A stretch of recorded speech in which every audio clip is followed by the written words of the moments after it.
All right. Hey, Kula, welcome. Kellie here, and I am joined today by the lovely Deborah Charnes. Deborah, hello. I am so thrilled to be here with you because I've known you for at least it seems like a very long time, and you were instrumental in my life path. Oh, I love this. I know. I think Deborah, it has been about 10 years now. Maybe we're right at 10 years. And the reason I know that is because I am looking out my window and seeing these gorgeous pagoda plants that I had at the retreat center where you first found me and did like your first yoga therapy training. And I remember they were blooming and they were really pretty. Anyway, they're pollinator attractors. So all right, if you are joining us here for the first time, I'm Kellie Adkins, a yoga therapist and holistic business coach, and these are Kula Conversations, where I interview folks around the holistic business community who are doing healing, transformative, and change-making work in the world. So Deborah is an author, recently released a brand new book, From the Boxing Ring to the Ashram. She's going to be talking about that. But I first encountered Deborah when I was teaching my yoga therapy program through the Wisdom Method School of Yoga. And Deborah found me and came to, let's see, a retreat shop, I think, a retreat shop where we did healthy cooking and Ayurveda. And she was just passing through and randomly found my event. I don't even know how, on Google maybe. And that began a decades long journey of friendship, collaboration, mentorship, I hope in the future co-collaboration. So tell us, Deborah, for those of us here and listening in, a little bit about your journey because it's wonderful to hear your background and what you're doing now because they seem very distinct, but I love how you married them together. So, talk to us a little bit. You had a career in corporate PR, yes? Right. When I met you, I'm originally, first of all, from Chicago, and I lived in Latin America, and then I moved to Miami, and then I got transferred to Texas. And when I met you, I was working corporate public relations and marketing, and I was working 80-hour work weeks, and I was just pulled at all ends. And I did have a child that I had to be responsible for, and yet I was traveling all over the world. It was very difficult. Even though I had already had a sincere yoga practice, I began with breath work and meditation when I was a teen. Mm. But I never really had the time for myself, right? Most of us don't. And that's one of the reasons also why I lead First Love Yourself workshops, because we don't take enough time for ourselves. But anyway, I was based out of Texas. I had a trip to Central Florida where I had to be in Gainesville. Mm-hmm. And I had to pay for it all on my own. It was a work related, but I still had to pay for it out of my pocket. And I'm like, if I'm going to be paying all this money to go and all this time, because at that time we did not even have direct flights from, Yeah. and of course, Gainesville, there's no airport really in Gainesville. Right. Mm-hmm. So I did an internet search, and I'm like, if I'm going, I had to be there, let's just say on a Thursday and a Friday. I'm like, I want to find a weekend yoga activity or retreat for myself. Mm-hmm. And I remember when I found yours, it was just a Google search. Yeah. It was very low key. It was you were not promoting it widely because it was just within a certain community that It you was in already, my home. Yeah. and you had already all the participants for the most part. Yeah. Yeah. And you allowed me to join. And after that, I was like, this is it. I didn't know anything about yoga therapy, even though I was already a yoga teacher and even though I had already studied Ayurveda, but I didn't know about yoga therapy. But after that first weekend, I was like, this is exactly what is right for me. Mm-hmm. So I bit the bullet and I decided to spend the next 3 years going back and forth to Central Florida. And I don't remember the timing, but at one point, and I don't remember if it was before or after, I left my corporate job. Yeah. Yeah. So when I left that corporate job, that was when I felt I could dedicate more time to myself, of course, but also to learning and to teaching and to sharing. Yeah. And I would say that I have been on that path my entire life because I have always been about learning and sharing. And to me, that all comes through in my book, From the Boxing Ring to the Ashram. And what I'm sure you noticed in the book is it's about a dozen of my gurus around the world, and several of them I learned about through you, through your teaching. I love it. I love it.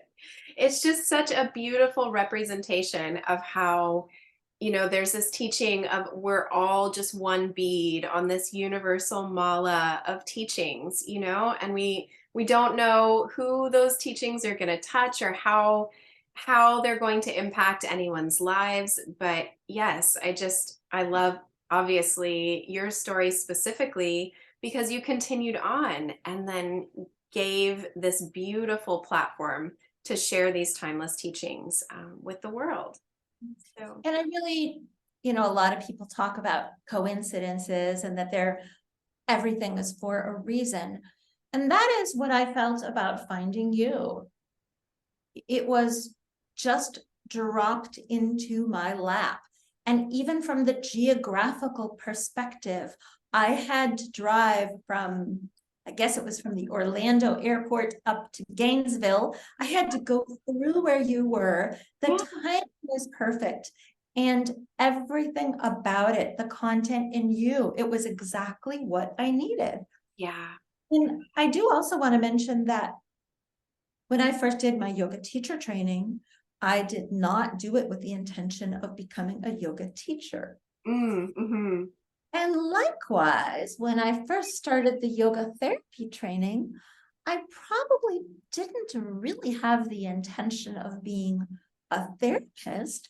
I just wanted to always learn more. Yeah. And then, of course, you just kind of ride the wave and you go with it. It's true. And I love how you've carried the thread forward in so many ways. I mean, your work in Ayurveda, your little space that you have, Airbnb, just the way that you bring all of the teachings so fully into your life and into your business. It's such a beautiful representation of walking the yogic path and living your dharma. Well, one of the other things that I remember so clearly that I learned from you, and I know I mentioned this, if it's not in the book, then it's in articles that I've written, is that you taught us to meet people where they are. Mm.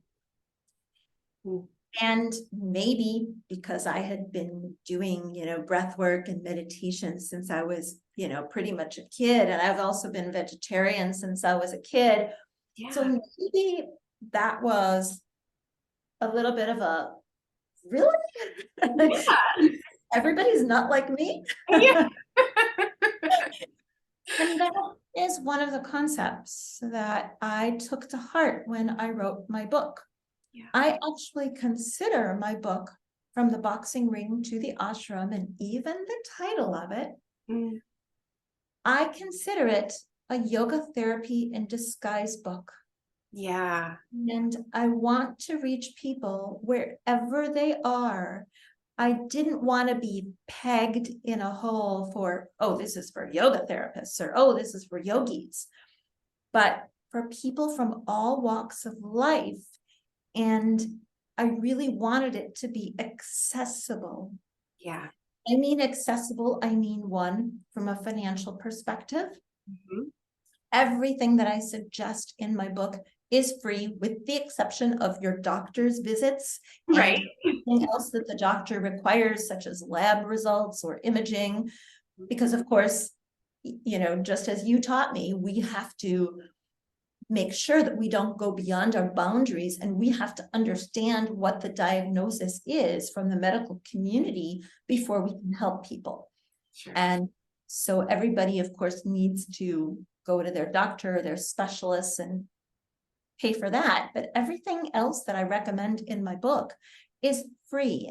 And in terms of accessible, aside from accessible from the monetary, I wanted it to be accessible from where people feel within their comfort zone. Yeah.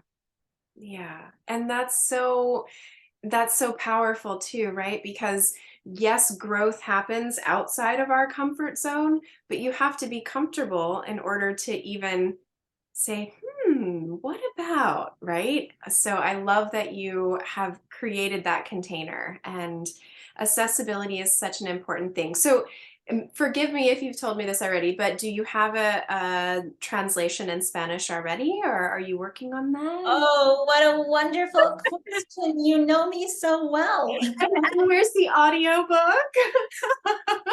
I'd be happy to narrate it for you.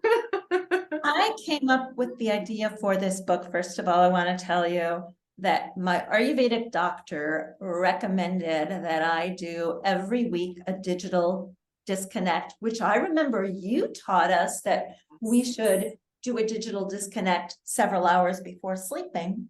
But he wants me every week to do a 24-hour digital disconnect. And I also don't ride in any form of transportation. And then he also wanted me to once a week, or I'm sorry, not once a week, like once every quarter, do like a 3-day solo retreat. I just did that over the last week and a half. I got so much work done. I mean, inner and outer. So I will just second that recommendation, like a deep digital cleanse, get outside, get dirty, get out of the ether and into your body in a very mindful and present way. Yeah. I actually did this in 2020. It might have been May of 2020. And in that time period, in that 3-day period, and I took the Vipassana, a little bit of elements from Vipassana, but I allowed myself one sheet of paper. Okay. One pencil. So I cheated with that one piece. The Vipassana silent retreat, the writer's way. Yeah, because I didn't want to trust my memory for all that. So, I love it. within that time frame, I created my entire outline. I created a marketing plan, and one of my goals, of course, was to have the book available in Spanish as well. So if anyone out there who is listening has a recommendation, I am very picky about writing and about translations. Okay. I definitely want to do this. And then an audio version will be down the road as well. Yeah, wonderful. Okay, so bilingual Spanish speaking folks, high level who also know yoga stuff and yoga therapy, right? That would be great. Because that in order to translate it well, they're going to have an understanding of context too, right? So and in fact, for the audio version, one thing that I already told my publisher is whoever does the narration, whether it's me or someone else, they have to know Spanish and they have to know Sanskrit as well. Yeah, right. Yeah. Well, maybe you'll make some connections at CTAR with the yoga therapy folks there. So what's next for you, Deborah? You have this beautiful new chapter, literally as an author, opening up. Is there a new book on the horizon, or are you... What's next? Sure that I will write another book. However, for now, I need to focus on taking my book on the road. And I literally mean taking my book on the road, but not taking one copies, but taking a carload of them on the road. I have already lined up activities on the West Coast or West. I'm in Texas. And so I plan on driving from Texas all the way to California and back, and to visit different indie bookstores, yoga studios, other community activities and festivals on the way. Yeah. And then at another time, I definitely want to go southeast. Okay, I have a festival for you, so And remind me. going through North Carolina to Florida. Okay. So those are, again, two different ones. Of course, I need to come back home and probably do a 3-day digital disconnect between that. And then maybe the idea for my second book will pop up. There you go. There you go. And Yeah. then additionally, I'm doing, of course, a lot of events. I have created many different signature therapeutic workshops, which Mhm. were also inspired through everything I learned through you. I have been leading therapeutic workshops now for probably about 6 years, and I have many that are tied into my book, Yeah. such as one workshop is for bone health, another is for digestive disorders. I have my first Love Yourself workshop. I have so many different workshops that are connected to my book. I will, of course, be taking those on the road. I will also be hosting some at my mini retreat center in Texas Hill Country, and then some will also be available via internet, via Zoom. Oh, I love that. I love it. I was going to ask if there was a retreat in your future because I can see that these could all come together in such a beautiful way. And so you still do one-to-one yoga therapy, right? Via Zoom. So if someone's interested in working with you and they're not in Texas or they can't make those, you set that up. Yes? Correct. And some of my specialty areas, which were, again, they kind of arose when I was studying with you, are all mentioned in the book. So it's a lot of it is about the Agni, or the digestive fire, which connects to digestive disorders. And according to my book, we talk both from an Ayurvedic perspective and a modern medicine allopathic perspective about how the gut is responsible for everything, even emotional well-being. Yes, the gut brain connection, it's so powerful. And I love that Western science is beginning to kind of, in a sense, document some of the things that Ayurveda has said for many, centuries, generations, that this digestive fire is responsible for so much. Right. And that was something that I included in my book because even though I, of course, trust Ayurveda 100%, I felt it was, again, to meet people where they are. I wanted to balance it a little bit. And that's why every chapter in my book gives the wisdom from my gurus, along with my personal experiences, testimonials, and then researched clinical findings to back everything up. And the concept of the gut microbiome, I learned about that a couple of years ago through an online workshop that I took. And I was thrilled that the person who I quote in the book, he actually gave an endorsement for my book. There's so much power in, not only meeting people where they are, but also saying, look, like, these are the things that we can study now. These are the things that we can test now. And Ayurveda gives us a number of questions as scientists to then explore, whether that's scientists of our own experience or actual scientists doing basic or applied research in the lab. But let's not forget that our empirical understanding of things, how we put things to use, is also a form of evidence, and it's powerful.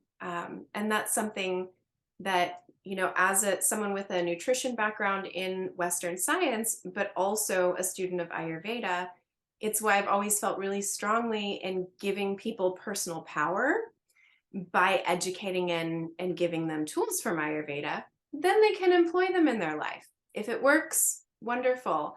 If it doesn't, here are some general guidelines, right? So they marry very well for people. Exactly.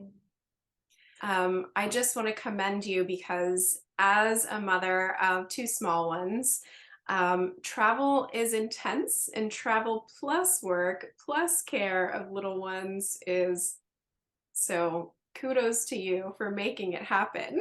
I have a funny anecdote, which is not in the book. Yeah. I was living in South America, and there are several references in the book about me living in South America. And one of the chapters, which I find riveting, is about a former president of a Latin American nation who I knew when I owned a little cafe. And I had a little baby when I owned the cafe, and I ran the cafe. I was there from before we opened until after we closed, and I would literally run on my feet to the market and back if we needed extra things. I did everything. I did the accounting, I did the serving, I did some of the cooking, I did everything. Of course, I had other people, but I did everything. And I had a little baby. And I will never forget that one night, it was New Year's Eve, and I had a relative that was taking my daughter around on the streets to see all the fun things. And he came back because it was time to close the shop. And right then we got a bunch of Americans coming by. Well, Americans have money, right? Yeah. I wasn't gonna close. I invited them in, and I put my baby daughter underneath the bar on the folded tablecloths to sleep. I sold the Americans as much food and drink as I could. A mom's got to do what a mom's got to do. Even though I think I'm not necessarily business minded, because I'm all about seva and karma yoga, which is a concept of which is one of the chapters in my book, and it is the entire mission of my book. But I was still like, okay, I can make some quick money. Gotta do what you gotta do. Yeah. Business is about service in essence, right? I mean, that's all business is. It's, you have a need, I'm going to serve that need and hopefully improve your life in the process. So in terms of a little bit of business, I will mention that in terms of my book, of course, it's available ebook or paperback. And on my website, deborahcharnes.com/book, there are different sites where you can click on to buy the book, including one for bulk buys of 10 books or more, where you will get a discount. But if you buy 24 books or more directly through me, you will get an even greater cut. And they are excellent for yoga teacher training, for medical community. One of the yogis that I know in Texas, he just bought the e-version for all of his students. Awesome. Awesome. I love it. Well, it's definitely required reading for all Wisdom Method programs now. So, well, thank you, Deborah, so much. I will link all of your details below this interview so people can find you on the interwebs. I know that you're around Instagram quite a bit and you still do your YouTube channels and fun things. So I'll add all of those details there. I so appreciate you sharing your time with us today. Thank you so much. Thank you, Deborah. And I appreciate you for being a part of my life and for inspiring me to do everything I did, which comes together in my book. So beautiful. What a beautiful way to just string those beads on the universal mala of wisdom. Perfect. Okay, we'll see you next time, Kula. Bye.